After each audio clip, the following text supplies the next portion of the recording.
Hey everyone, we're here trying to answer a question that's on every marketer's mind. I don't get on a call with a marketer these days where they're not like, oh man, I'm getting less traffic from Google, nobody's opening my emails, nobody's downloading my white papers, all of this stuff just isn't working like it used to.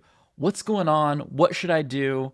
And we're joined by the one and only Alex Lieberman, friend of the pod, great marketer, great entrepreneur. Alex, welcome to the show. Great to be here. Thanks, guys. We're just going to talk about what marketing is going to look like in the future. This all started with Alex and I going back and forth on Twitter on like the idea of vibe marketing. And vibe marketing is kind of the early term for marketing in that AI era where you can just kind of have an idea, work with some AI tools, and go from idea to an initial like marketing campaign, marketing asset, what have you. So I think the biggest problem most people have with where marketers are going is they're too in the weeds of the technology and not enough in like the changes that technology is having on humanity and like kind of the playbooks to take advantage of that change, right? And I wrote a big memo that Kieran has seen on this topic, and like the kind of I think defining sentence or point of view that I have on this is like the next era of marketing, whatever the heck you want to call it, will not be defined by who can publish the most content, but by who can express the most taste, act the fastest, and establish the most like resonant identity with their audience. But that's very different than like AI workflows. And Yeah, I think that's what I'm 100%. trying to like really anchor everybody in this discussion in the show today is that the world of just like publishing a bunch of content is gone. Yeah. Like that Well, is not going to work in the future. what's interesting to me is, I was just talking a minute ago about software, and this is actually why I think there's so much similarity now in software and content, is because if you were to ask me, like, what are the moats in software today? I would say there are four moats.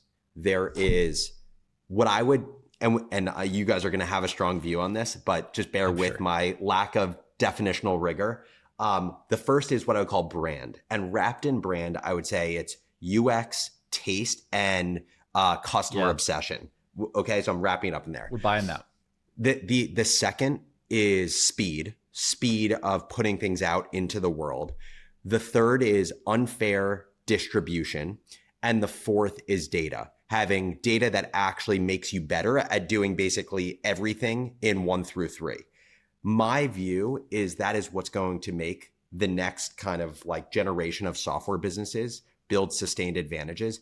And what I'll say is there are certain software businesses that truly do have a technological moat now, but I would say that is like the vast minority of software businesses. If you were to ask me, what does differentiation in content look like?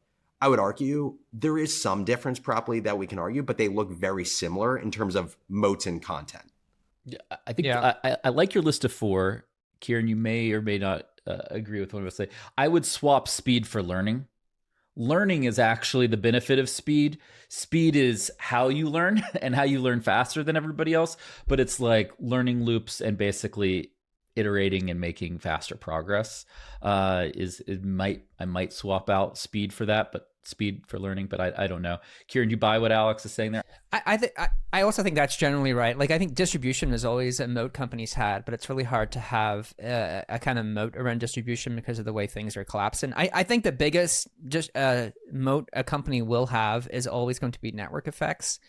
And but like network effects are very dependent upon the product you build. I think if I was in the product building game, I would want to figure out how to build network effects into my product because I think that is like the hardest thing to disrupt.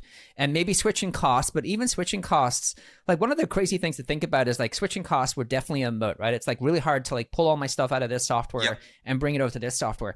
But actually if LLMs become the interface to software, right? We saw Zapier has launched in OpenAI's latest response API. It's available in Claude 4. So now you can actually access and do work in 8,000 apps via just sitting in OpenAI, sitting in Claude. So if that's your interface, switching costs actually may not be a moat either because you can probably tell the AI to switch a lot of your stuff over to one of those apps.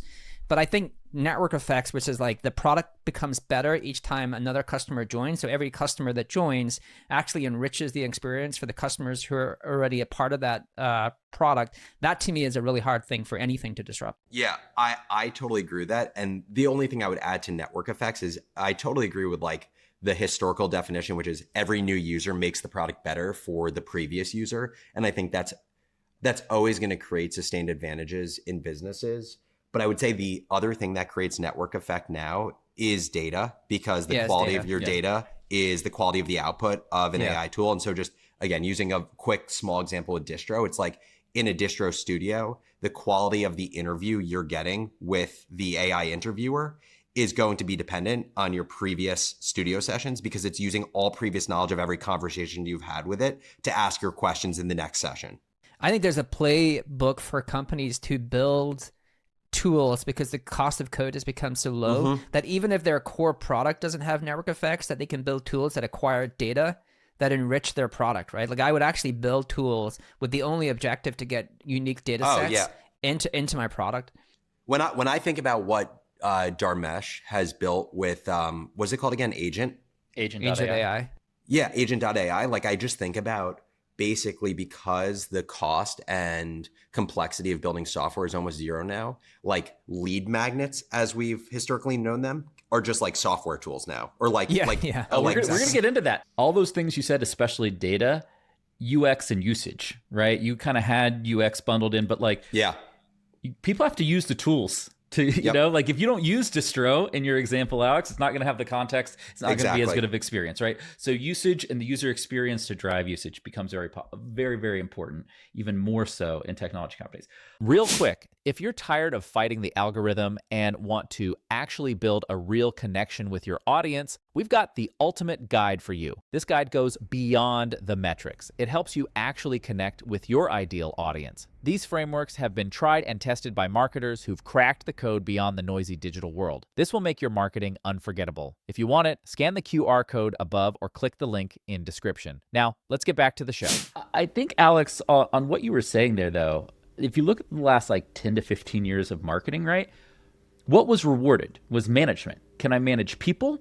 And can I manage software, right? Like, can I be an admin? Can I know the ins and outs of this product?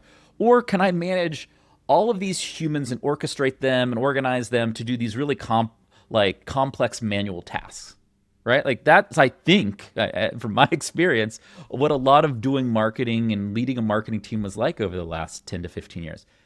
To your point, that's changed dramatically. The only thing you actually need to manage now is AI and agents.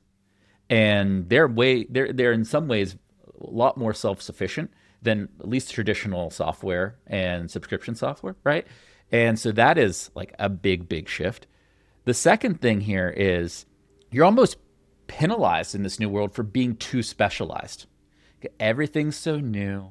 Everything is changing so much. The generalists are going to do well over the next 5 to 7 years. Like the broader your skills, the broader your understanding of the world, your market, what people like, what people dislike, and your ability to translate that into stories and content and applications and agents for people is going to be incredibly valuable. It doesn't mean, I still think the foundational skills of storytelling, of being able to interpret data and get the right insights out, all of those things that have been core to marketing are that. But it's like, if you're going out and hiring a marketer right now, are you going to go hire somebody who is like spent the last decade doing like email marketing and deep in the weeds of email marketing? Or are you going to hire a more generalist profile of person who can take on more and kind of be that account manager across agents and a portfolio of work? You're probably more likely to hire the latter than the former. I think it's all about curiosity. I think marketing is changing far more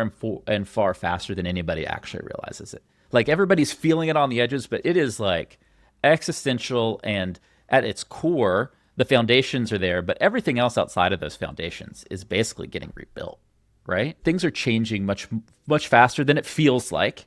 And we tried to paint some perspective on the future. And if you were thinking about trying to be an early adopter and an early wave of that change, here's some ways you should think about it and some ways you could operate around that. We'd love to hear in the comments questions, follow-up ideas for future shows where the three of us talk more about this, please comment down below. But Alex, as always, it's awesome to have you on, my friend. I hope you are well, and we'll see you on the show again here soon.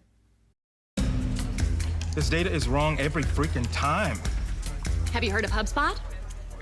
HubSpot is a CRM platform where everything is fully integrated. Whoa, I can see the client's whole history, calls, support tickets, emails, and here's a task from 3 days ago I totally missed. HubSpot. Grow better.